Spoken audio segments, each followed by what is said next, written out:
Hi friends, welcome to Hema cooking lakhs అండి. నేనైతే ఇవాళ ఎగ్ కర్రీ అయితే చేసి చూపించబోతున్నాను. చాలా చాలా టేస్టీగా ఉంటుందండి. వన్స్ తిన్నారంటే వదిలిపెట్టరు, అంత బాగుంటుంది. ఆహా అనాల్సిందే. టేస్ట్ అయితే నెక్స్ట్ లెవెల్ అండి. సో ఇంకెందుకు ఆలస్యం, మరి ఎలా చేయాలో చూసేద్దాం. ప్రాసెస్లోకి అయితే వెళ్ళిపోదాం. రైస్లోకి, చపాతీలోకి చాలా చాలా టేస్టీగా ఉంటుంది. సో మరి ప్రాసెస్లోకి అయితే వెళ్ళిపోదాము. ముందుగా స్టవ్ ఆన్ చేసి కళాయి పెట్టుకొని ఒక 2 పావుల ఆయిల్ అయితే వేసుకోవాలండి. సో వేసుకున్న తర్వాత హాఫ్ టీ స్పూన్ జీలకర్ర, హాఫ్ టీ స్పూన్ ఆవాలు అయితే వేసేసుకోవాలి. సో వేసేసుకొని ఆ తర్వాత పచ్చిమిర్చి అయితే వేసేసుకుందాము. సో ఒక 4-5 పచ్చిమిర్చి అయితే వేసేసుకుందాము. ముందుగా చాప్ చేసిన ఆనియన్స్ అయితే ఒక హాఫ్ కేజీ ఆనియన్స్ తీసుకుంటున్నానండి నేను. సో హాఫ్ కేజీ ఆనియన్స్ అయితే మంచిగా సన్నగా చాప్ చేసేయాలి ఇలా. సో లో టు మీడియం ఫ్లేమ్లో అడ్జస్ట్ చేసుకుంటూ ఇవి కూడా మంచిగా మగ్గించుకోవాలండి ఆనియన్స్ అయితే. సో లో ఫ్లేమ్లో పెడితే మంచిగా మగ్గిపోతాయి. చూడండి, ఈ విధంగా అంతా కూడా కలిసేటట్టు అయితే మంచిగా కలిపేసుకోవాలి. ఎంత మంచిగా మగ్గితే అంత టేస్ట్ అనేది బాగుంటుందండి. సో ఆనియన్స్, ఆ తర్వాత కరివేపాకు అయితే వేసేసుకుందాము. చూడండి, ఈ విధంగా కరివేపాకు అయితే వేసేసుకోవాలి. వేసేసుకొని మొత్తం అంతా కూడా కలిపేసుకోవాలి. సో చపాతీలకు అయితే next level. Puri, chapati and rice చాలా చాలా అంటే చాలా బాగుంటుందండి. అస్సలు వదిలిపెట్టరు. తిన్నారంటే ఇంకా కావాలి అనిపించేలా ఉంటుంది. అంత బాగుంటుంది కర్రీ అయితే. సో ఆ తర్వాత రుచికి సరిపడినంత సాల్ట్ అయితే వేసేసుకుందామండి. సాల్ట్ వేయడం వల్ల తొందరగా మగ్గిపోతాయి ఆనియన్స్ అనేది. సో సాల్ట్ వేసేసి ఒక 10 మినిట్స్ అలా మూత పెట్టేసేయండి, మంచిగా మగ్గిపోతుంది.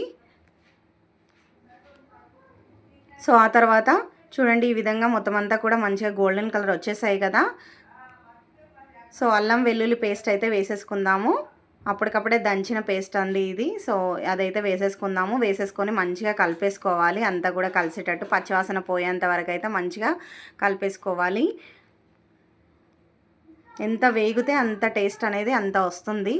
సో హై ఫ్లేమ్లో పెట్టకూడదు, మీడియం ఫ్లేమ్లో పెట్టి మంచిగా గోల్డెన్ కలర్ వచ్చేంత వరకు అయితే వేయించేసుకోవాలి ఆనియన్స్ని. ఆ తర్వాత చిటికెడు పసుపు అయితే యాడ్ చేసుకోవాలి. సో పసుపు వేసేసి మొత్తం అంతా కూడా కలిపేసుకోవాలి. ఆనియన్స్ అయితే వేగిపోయాయి కదండి. సో ఇప్పుడైతే మనము కారం అయితే యాడ్ చేసుకుందాము. 1 టీ స్పూన్ యాడ్ చేసుకోవాలి. సో నేనైతే కిడ్స్ ఉన్నారు కాబట్టి కాస్త తక్కువగానే వేస్తున్నాను. మీరు తగ్గట్టుగా అయితే వేసేసుకోవాలి. సో కారం వేసేసి మొత్తం అంతా కూడా మంచిగా కలిపేసుకోవాలండి, అంతా కలిసేటట్టు. సో లో ఫ్లేమ్లోనే పెట్టాను నేను. ఇప్పుడు లో ఫ్లేమ్లో పెట్టే ఇదంతా కూడా మంచిగా దగ్గరకు అవ్వనివ్వాలి. ఆ తర్వాత 1 టీ స్పూన్ అయితే ధనియా పౌడరు, చిటికెడు గరం మసాలా, చిటికెడు చికెన్ మసాలా అయితే యాడ్ చేసుకోవాలండి. సో ఫ్లేవర్ చాలా బాగుంటుంది చికెన్ మసాలా వేయడం వల్ల. సో ఇవన్నీ వేసేసి మంచిగా కలిపేసుకోవాలి. చూడండి, ఈ విధంగా మొత్తం అంతా కూడా మంచిగా మగ్గిపోయింది కదా ఆనియన్స్ అయితే. సో ఆ తర్వాత మనం ఇప్పుడైతే ఎగ్స్ అయితే వేసేసుకుందాము.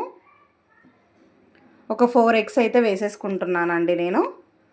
సో 4 ఎగ్స్ వేసేసుకొని అలా ఒక 5 మినిట్స్ ఆర్ 10 మినిట్స్ అలా మూత పెట్టేసేయాలి. సో మంచిగా మగ్గిపోతాయి. ఏం మనం కదిలించకుండా కలపకుండా ఉండాలి. సో ఒక 5 మినిట్స్ అలా వదిలేసేయండి మూత పెట్టేసి. ఆ తర్వాత చూస్తే చూడండి, ఈ విధంగా అయితే అవుతుంది.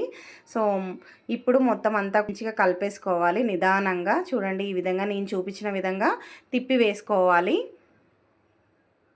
సో అటు సైడ్ కూడా మంచిగా మగ్గిపోతుంది.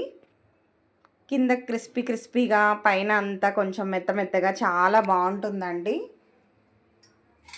సో ఈ విధంగా కూడా మొత్తం అంతా కూడా మంచిగా కలిపేసుకున్నాం కదా. సో ఫైనల్గా కొరియాండర్తో గార్నిష్ చేసేసుకోవాలి. సర్వింగ్ బౌల్లో తీసుకొని సర్వ్ చేసుకోవడమే. సో ఎంతో రుచికరమైన ఎగ్ కర్రీ అయితే రెడీ అయిపోయింది ఫ్రెండ్స్. ఇంకెందుకు ఆలస్యం, చూస్తూ ఉంటేనే లొట్టలేస్తున్నారు కదా.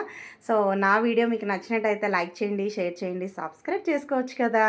Thanks for watching friends. Bye friends. Friends and family మెంబర్స్కి షేర్ చేస్తూ ఉండండి. Thanks for watching.